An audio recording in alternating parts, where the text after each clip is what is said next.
อย่าเอาเมืองหลวงของประเทศไทยมาเปรียบเทียบกับสปป.ลาวประเทศไทยพัฒนามา270ปีแต่ประเทศลาวพัฒนามา40ปีถ้าประเทศลาวพัฒนามาเท่ากันกับประเทศไทยเขาบอกว่าประเทศลาวแซงหน้าแน่นอนสวัสดีและสบายดีทางพ่อแม่พี่น้องฝั่งลาวฝั่งไทยวันนี้ก็มาพบกับเบายอดเช่นเก่าเช่นเคยพี่น้องถือว่าวันนี้เบายอดมีเรื่องราวจะมานำเสนอให้พ่อแม่พี่น้องได้รับชมและรับฟังกัน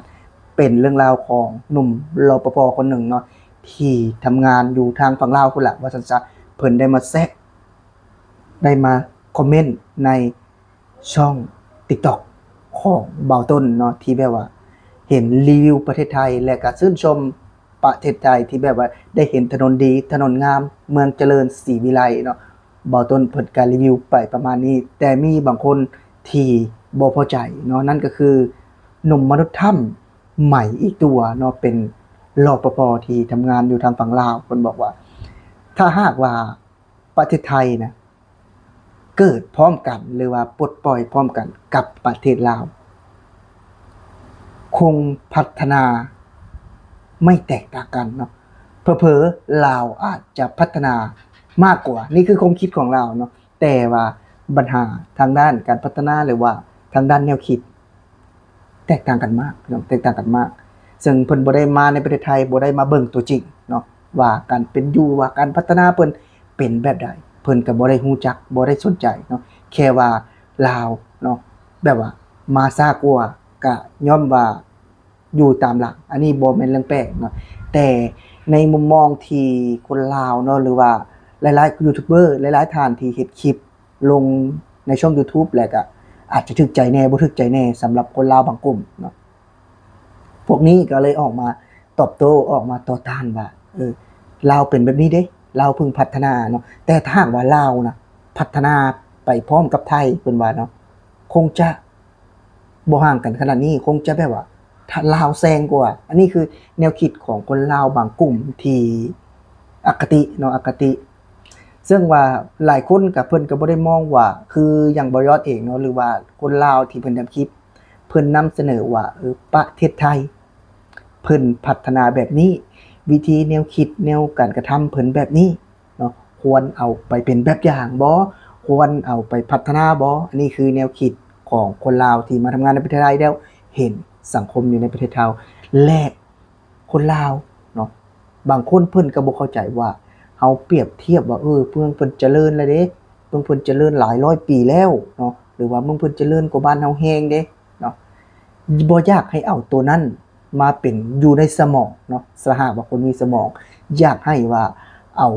แนวคิดเนาะคืออย่างบ่ยอดบ่หรือคือว่าหลายคนเนาะเบาโบเบาต้นเบาแคปที่ได้ถ่ายรีวิวถนนหนทางมาหยังก็แล้วแต่อยากให้คนเอาว่า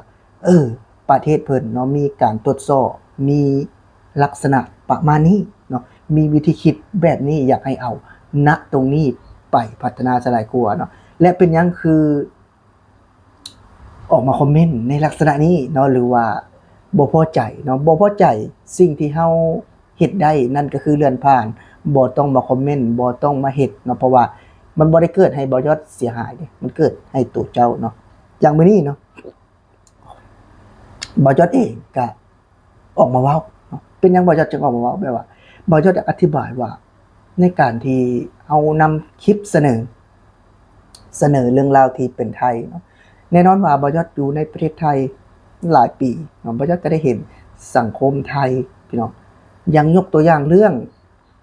วัฒนธรรมหรือว่าการนี่นะเอาตัวอย่างคือฮิตของประเพณีเนาะอย่างเช่นการกินเหล้ากินเบียร์เนาะคนไทย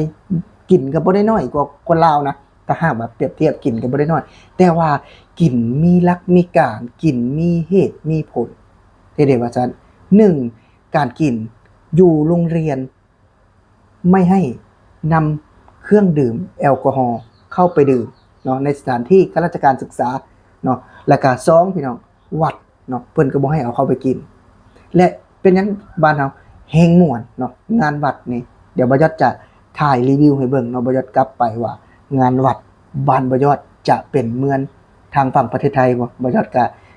มือเลาะมือโพงพี่น้องเพราะว่าบ่ยอดทำงานเนาะเกี่ยวกับล้างเหล้าก็เลยแบบว่ามือโพง มือแดงนะขอโทษกับไปถือว่าบ่ยอดเองก็จะถ่ายรีวิวว่างานวัดของบ้านบ่ยอดกับทางฝั่งไทยคือกันบ่เดี๋ยวบ่ยอดกลับไปบ่ยอดจะรีวิวให้เบิ่งเนาะอย่างเช่นมนุษย์ถ้ำผู้นี้เพิ่นได้มาคอมเมนต์ว่าถ้าหากว่าพัฒนาเนาะพร้อมๆกันนะเพิ่นว่าน่าจะบ่แตกต่างเนาะอันนี้แนวคิดของเพิ่นแต่ในสำหรับมุมมองของบ่ยอดน่ะถึงว่าเฮาจะสู้ไทยได้หรือว่าสู้ไทยบ่ได้อันนี้มันบ่ได้แม่นเรื่องแปลกเนาะเพราะว่าเฮาประเทศเฮากับประเทศไทยมันก็เรื่องทรัพยากรธรรมชาติเนาะของเฮาก็ดีแล้วล่ะแต่ว่าเรื่องแบบว่าแนวคิดเป็นหยังน่ะมันคงสู้ไทยบ่ได้แล้วนะเนาะแต่ว่าแค่ว่าอยากเอาแนวทางคือประเทศไทยเนาะแบบว่าเฮามีอยู่แล้วแบบว่าทรัพยากรธรรมชาติเนาะหรือว่าสิ่งที่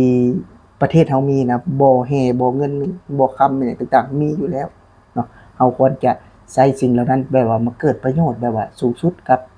ตัวเฮาเนาะเพื่อจะแบบว่าพัฒนาแบบว่าสร้างมูลค่าเนาะอันนี้คือถ้าหากเราอยากพัฒนาคือประเทศไทยเนาะเพราะว่าประเทศไทยเฮ็ดหยังก็แล้วแต่เนาะมีการตรวจสอบมีการเฮ็ดอย่างละเอียดเนาะนี่คือประเทศไทยแบบว่าเพิ่นบ่ได้แบบว่าเฮ็ดสุ่ม4สุ่ม5บ่ได้เฮ็ดแบบว่ามั่วเนาะเพิ่นเฮ็ดแบบว่าเฮ็ดด้วยวิเคราะห์ด้วยวิธีการไตร่ตรองเฮ็ดแล้วได้ผลเฮ็ดแล้วได้มาตรฐานนี่คือประเทศไทยเพิ่นเฮ็ดแบบว่า บ่ได้เฮ็ดสุรุ่ยสุร่ายเนาะอย่างเฮ็ดก็มีวิศวกรไทยเนาะหรือว่าวิเคราะห์ทุกอย่างแม่นเป็นไทยอย่างเช่นเนาะสะพานข้ามแม่น้ำโขงก็เป็นของไทยหรือว่าเป็นทุนไทยที่สร้างข้ามไปทางฝั่งลาวเนาะหลายๆคนก็ยังคิดว่าเป็นของคนลาวเนาะฝั่งพุ้นก็บ่แม่นก็เป็นของคนไทยคือเก่าเนาะก็จะมีจักปีต่อจักปีเนาะก็แล้วแต่นโยบายนี่คือเห็นในมุมมองที่แบบว่าคำว่าพัฒนาคำว่าก้าวหน้าเนาะหนึ่งประเทศที่พัฒนาก็ย้อนว่าบุคคลเท่านี้แหละเนาะบางคนก็ยังแบบว่าคิดบ่ได้อยู่เนาะคิดบ่ได้ที่แบบว่าเออประมาณนี้เฮาจะเฮ็ดประมาณนี้ยังเอาแต่ความคิดที่ล้าหลังความคิดที่เดิมๆมาเข้าในสมองมาเฮ็ดเนาะมันก็เลยบ่พัฒนาบุคคลเหล่านี้ อันนี้ก็บ่ยอดก็เว้าประมาณนี้เนาะสำหรับผู้ใดที่เข้ามาเบิ่งแล้วก็อย่าลืมฝากกดแชร์กดไลค์กดติดตามเพื่อเป็นกำลังใจให้บ่ยอดแรงงานลาว Channel เนี่ยเนาะสำหรับมื้อนี้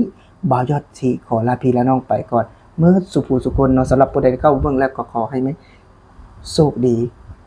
มีกำลังกายแข็งแรงโชคหมานร่ำรวยพี่น้องสำหรับมื้อนี้สิขอลาพี่ลาน้องไปก่อนสำบายดีเบิดสุผู้สุคน